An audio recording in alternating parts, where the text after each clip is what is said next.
jamani, nawakaribisha katika happy birthday ya mtoto wa Meda Point ambayo itafanyika Mwanza Misungi jamani, ambayo itakuwa tarehe 19 mwezi wa 8 jamani, msikose. Wasanii hivi watakuwepo kibao, atakuwepo Nyana Kamuli jamani, mzee wa ogopa.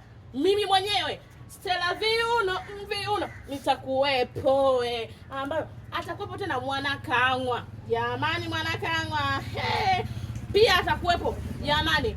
Mwenye uhitaji na kadi jamani, mtafute Meda Point ambayo namba yake nitakutaja kwa kwenye grupu la kadi jamani. Kuna utaratibu, si unajua tu mambo yetu ya kuingia kwenye hiyo shughuli, maki ni pambe sana. Kuna wasanii kibao ambao tena watakuwa Tunje Lamba, bila kumsahau Moses Soloja Matitoka jamani. Jamani, viongozi wakuu jamani, msikose kwenye shughuli, msikose kwenye shughuli jamani. Kadi chukueni kadi jamani, jamani chukueni kadi jamani, mtakosa viondo.